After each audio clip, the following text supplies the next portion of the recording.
Praise be Jesus Christ, now and forever.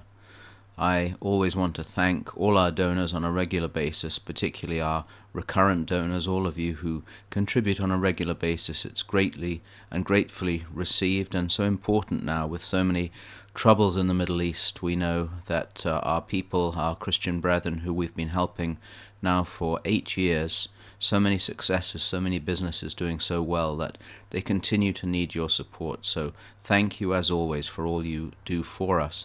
And also, as I just mentioned, things are very bad in the Middle East at the moment, looking even more dangerous and worrying. So I'd ask you to continue to keep the whole of the Middle East, all our brethren, but also all the innocents at this time in prayer, that the situation doesn't get even worse.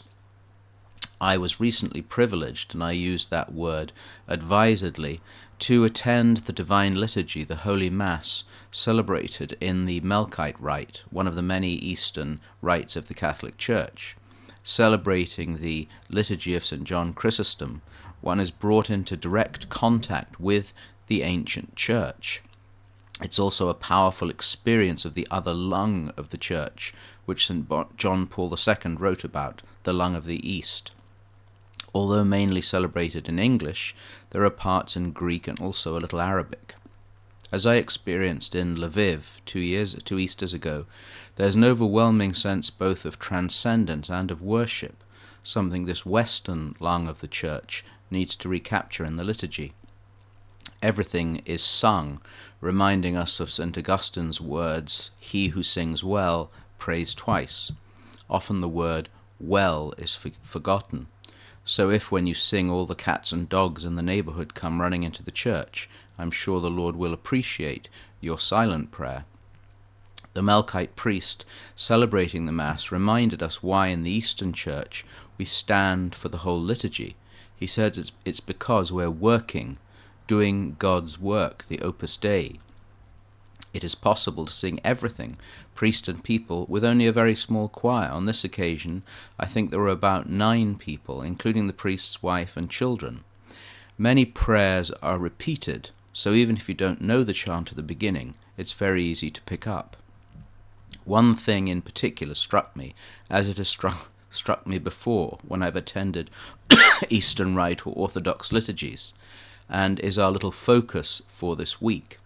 The chant or phrase used continually throughout the liturgy, sung again and again, is "Lord have mercy," or "Kyrie eleison."